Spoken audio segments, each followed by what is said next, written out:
Yo, what is up guys? I'm back and welcome back to the channel, and in today's video we are doing the final review of 2024, and I figured that we'd hit this off with a bang as we're going to be taking a look at the Transformers 86 Commander Class Optimus Prime. I actually got my hands on this figure and it was an absolutely incredible figure. I have a lot of friends who got this figure and said that it was incredible, said that I should definitely get it, and I did. And this figure is just on another level. It is insane how much detail is in this figure. But is it worth the Commander class pricing? Let's find that out right now. Alrighty guys, here we are with the Transformers 86 Commander class Optimus Prime.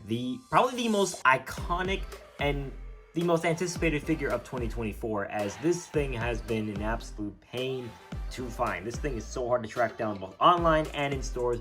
And I can honestly see why. I'm not even much of an 86 collector myself, but after getting this guy in person, makes me kind of want to grow the collection. But before we get into any of that, we're going to take a quick look at the packaging. And so, taking a look here at the packaging, as you can see, we have this amazing render of Optimus just doing that iconic jump up pose from the 86 movie. We have the robot mode, the vehicle mode, Transformers Studio Series Optimus Prime, 86, he's number 31 in the 86 subline, Transformers Generation, the movie. On the top we have Optimus doing the iconic pose again, Transformers the movie. On the side of the box we have a really nice render of Optimus, as you can see there. He looks really nice, as you can see. And on this side of the box, we have a similar render there, again with the 86 Studio Series, and he is a Commander class. And here on the back of the box, as you can see, we have the obligatory product shot of the robot mode, vehicle mode, trailer, and all the different things you can do with this entire figure. And he does have a bio that reads, Optimus Prime joins the Autobot City Defense to stop the Decepticons, no matter the cost. That's definitely accurate. So with that, let's go and get into the figure. And so taking a look here at the design of the 86 Optimus Prime, as you can see, it looks like he leapt right off the screen and off the movie, as this is just such a spot-on figure to what we saw back in 1986 for the movie, and even during the 1984 series. They got all the blocky details, they got just everything so right about this guy, with the exception of the back, obviously, because it's kind of hard to construct a backpack that is, looks like the figure, well, doesn't really transform. But yeah, overall, the design is just on point, and I have to give props to Hasbro. They did an amazing job with this guy, and it allows you to get him into a lot of very iconic and detailed poses. And I will definitely be able to show that off when we get to the articulation, but for now, let's go ahead and check out his accessories. And here are all the accessories for the 86 Optimus Prime, and we're going to go ahead and start off with probably his most iconic one, or even his second most iconic, and that is his Ion Blaster. And this thing is just full of detail, full of just painting, sculpting. It looks super good. I love all the little details that they were able to add to this thing. It just looks amazing. And when you actually put this in his hand, it makes Optimus look just 10 times better, as you would expect. And you do, of course, get a set of effect pieces, these sort of blaster parts, and you can of course just plug one of these into the barrel of the gun, and it allows you to make even more iconic poses that you may not have been able to make without these. Following up with that, we have his Energon Axe, and I'm really glad they added this thing into this Commander class figure, as it's again another very iconic weapon of Optimus Prime's. It is unfortunately made out of this sort of rubbery plastic, which I'm not the biggest fan of that, but the way that you put this in is you got to fold up the hand, and there is a new plug that comes out, and you basically take the bottom of the axe and just stick it into his hand, and there you go. You have Optimus with his iconic Energon Axe. And although I feel like it's a little small, I also feel like that this is just such an iconic weapon, and it works really well for this figure. Following up with that, we have these other blast effect pieces, which these will come in handy in the truck mode, so I won't talk too much about them here. But as you can see, the detailing is just really nice. It has like that fire and smoke effect, which I really do enjoy that a lot about this. Following up with that, we have probably the cutest accessory in here. We have Roller, and as you can see, he's done in this sort of this very like silver like gray, and all 6 of his wheels are posable, so he can roll on any sort of flat surface very well.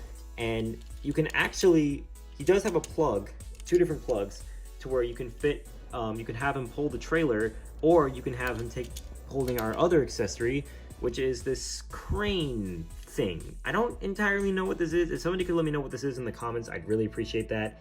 But he does actually have a couple of pieces of articulation, including hinge joint, hinge joint, hinge joint, swivel. You do have an up and down at the claw as well as side to side, another up and down, another up and down, and the claws can open in and out, and you can move the satellite a little more up and down, whatever works for you. But overall, this is a really cute accessory to have, and I know it's a bit of an iconic one for Optimus Prime. And of course, we can't have an Optimus Prime from G1 without taking a look at his trailer. And this is, once again, just full of detailing, painting, and sculpting. I really love just the love that was put into this trailer. It looks really, really nice. And what you can actually do is if you bring these pieces out, and then you can actually fold down the ramp, and you can actually open this up to be sort of like a command base, although I'm pretty sure it's actually supposed to be like this.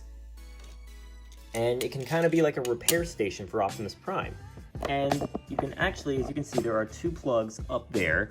You can actually, because there are actually two plugs right here, you can, of course, plug in the crane bot like so, and then you can have him be working on Optimus Prime, which I think is actually a really cool thing. I know that the MP44 had this sort of thing, so to be able to get it in a slightly cheaper set is honestly, it's a really, really nice addition to have with this figure, which just further just elevates the quality and the value of this Commander class figure. Now, with the accessories out of the way, how does his posability count up? Well, let's go and get into that. So he does have a ball joint at the head, allows him to look up pretty far and look down a pretty decent amount, as well as looking side to side. For some reason, the antennas are posable. I'm not entirely sure why. It might just be because of transformation, but I'm not entirely sure. You do have a full rotation at the arm. Arm can move out. You do have a backwards butterfly joint, but that is more for the transformation. Swivel at the arm. The arm elbow can move up. Swivel at the wrist. You do have a hinge joint at the 3 fingers, as well as a hinge joint at the pointer finger. You do have a waist swivel, and thanks to these skirts, you can kick about to 90 degrees. The leg can kick about to that far. And you do, of course, get the beautiful spread. Thigh swivel, bend at the knee a little bit beyond 90 degrees. Up and down at the toe. Unfortunately, no pivot though, but it is slightly made up for the overall quality and design of this figure. But overall, this figure is just on another point, and I love how much articulation they were able to put into this guy with having that Commander scale pricing. But how does he scale compared to other figures? Well, let's go and take a look at that. Now, obviously, this is a very, very impressive figure by himself. But how does he scale next to other figures? Well, let's go ahead and try that out. We're going to go ahead and start off with a couple of figures that you guys might have in your collection. So we're going to start off with the Deluxe Class Transformers 1 Optimus Prime, which I actually like this scaling because it goes from 40 years later, we have, the first design to the most recent design. And I like the similarities you can see with these two. These look really, really good together in terms of following that, we're going to take a look at the Nemesis, the 40 years later of Megatron. I just like seeing how these two look together, again, because of that 40-year gap. Following that, here is the Rise of the Beasts Leader Class Scourge. So as you can see, although Scourge is a little larger, he does also have the DNA Design Upgrade Kit. He has both of them attached to him, but overall, 86 Prime still looks really, really good next to Scourge. And because we don't currently have a 86 Megatron, here he is next to the Bumblebee movie concept art Leader Class Megatron. And this is a very interesting setup because we have a more G1, we have a cartoon-based design, and then we have a live-action concept art. I think these two look really good together. So there you guys go. And of course, we cannot go to the transformation without taking a quick look here at this guy's backdrop. And you could probably guess what the backdrop is, but I'll go ahead and pull it out here. As you can see, it is the scene of Optimus charging into battle. And this one's actually big enough to where I don't even have to move the camera that far back. That is something that I really do enjoy a lot with these Commander class figures. I don't own a lot of Commander classes. Actually, I only own 2. But as you can see, you can have Optimus pose and just do a lot of dynamic poses here with Optimus in this backdrop. And I personally really like the look of this whole backdrop. I think this works really well, and it really captures the 86 style that they went with back, well, during 1986. But with that, guys, let's go ahead and get into the transformation. And now, ladies and gentlemen, we get to the fun part. Here we go with the transformation. And this guy's transformation is very unique. It is actually, ironically, 40 steps. So we're gonna go and start off with the hands, and basically it's basically the same way that you would apply the axe, to where you want to open up these pieces here, fold in the hand, and then close them up like so.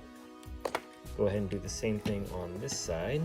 And then you want to move the smokestacks out of the way so that you can rotate the arms. Then you can bring these back down. So rotate the arms. You can bring the smokestack back down like so. Following that, we're going to come to the back here. We're going to untab his entire back. And then we're going to bring this piece up to allow us to bring these pieces out like so. Then we're gonna fold this whole piece down. Then we're gonna bring the arms out like so. And then these side pieces here, these are going to fold out like so. And that is because we're actually going, in a way, so you're gonna rotate this around like this. And then you're gonna rotate it around. Now this is just the way that I've found it the easiest. Like so, and this is also why you fold these pieces out. That way you can actually have the room to move these out.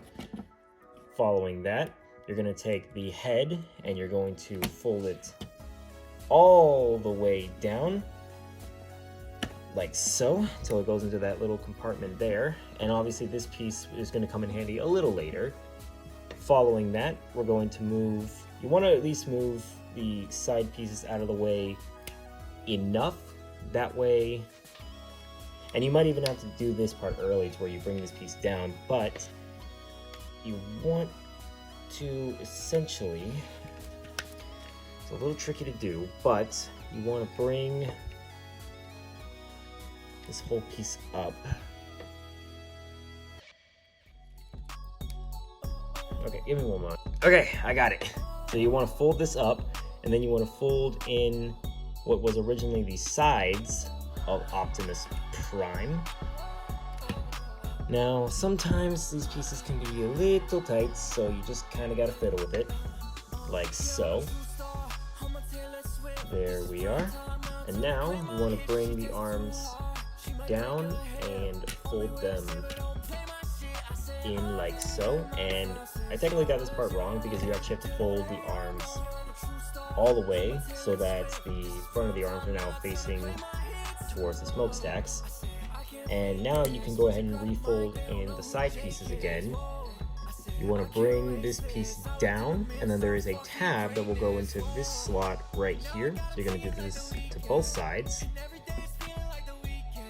And while you're doing that, you want to fold the arms in like so. There we are.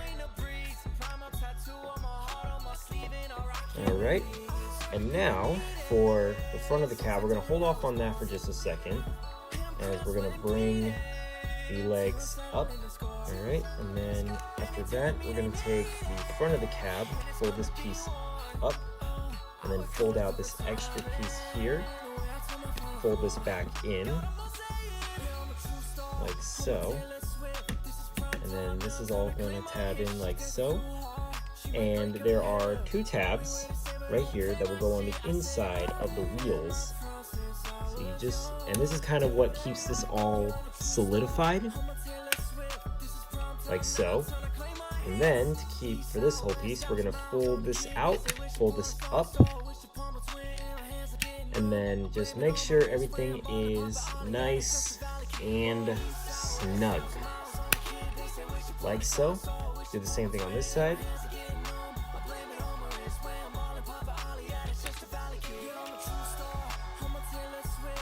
Like so. And now the final part is the legs. So what we're going to do for the legs is you're going to bring these toe pieces down, leave these be, as there are tabs and pegs on the inside of the foot. like so. Now, once you get these pieces out, you can fully fold up the feet. And if you wanted to, you could technically tab in the feet right now. It wouldn't necessarily be too much of a problem. So now you're gonna take these pieces here, fold these up, and these tabs will go into these slots, and these tabs will go into these slots. So you're gonna first tab them into the legs, assuming they actually want to cooperate. Sometimes they're a bit of a hassle. Once you do that, you want to tab them in, and that basically solidifies not only the legs to the truck, but also the whole truck in general. So I accidentally missed a step. You want to take these pieces here, and you want to fold these up onto the sides. And then you want to tab the legs together like so, and then you want to re-tab these pieces in like so. And then you're going to take this piece, fold it down, fold this around, and this slot, or this tab, is going to go into this slot. So just want to line it up and tab it into place. And then the final step is to fold the wheels out like so. Do the same on this side, and there you go. Just make sure everything is nice and snug together, and there you go. There is the 86 Optimus Prime, and he's technically not quite complete yet, as we can't have an 86 Optimus Prime without his trailer. You just want to line that up, and there you go. There is Optimus Prime, complete in his beautiful looking truck mode. And now we're gonna go ahead and take a closer look. So we're gonna move the trailer off to the side, and we're gonna take a closer look here at the overall detailing of this truck mode. And this is just beautifully done. I will admit this whole gap back here is a little ugly, but it's nothing unbearable. And overall, just the detailing works going from the robot mode to the truck mode. It's just phenomenal. This is truly just amazing. Bottom cable isn't actually that bad at all, which was a little surprising. But overall, it's a very well done design. And of course, we can take the blast effect pieces from earlier, and these tab into the bottom here. So you just want to line these up and tab them into place like so. And that allows you to recreate the very famous scene of Optimus Prime leaping up and getting ready to blast some Decepticons, which I absolutely love that so much. But with that, guys, we're going to go ahead and head to my overall thoughts, and I'll let you guys know my thoughts on this figure. But with that, guys, that is my review of the Transformers 86 Commander Class Optimus Prime. Now, what are my thoughts on this figure? Pros: detailing, painting, articulation, accessories, transformation. All of it is just an incredible experience to try. And I especially think that the Commander Class pricing was a really good choice to go with for this kind of a figure, especially for the fact that this is 40 years of the franchise, and it's the first design. So I think that going all out was the best choice to make. The only con that I have with this figure is the smokestacks can be a little loose at times, but other than that, this figure is a straight 20 out of 10. Like, if I had to give a rating, 20 out of 10. This is an incredible figure. If you guys ever get the opportunity to grab this guy, I could not recommend him more. But with that, guys, that's going to go ahead and mark the end of the video. I really hope you guys enjoyed. If you did, be sure to subscribe to the channel, turn on that bell notification so you guys don't miss another video from your boy. Comment down below your thoughts on the 86 Optimus Prime. And yeah, with that, guys, I don't think there should be anything else to talk about. So I'll catch you guys on the next one. Have a good day, have a good night, and I'll catch y'all on the flip side. Be sure to like, follow, and subscribe. This is Optimus endorsing Thundermus Prime. It's prime time.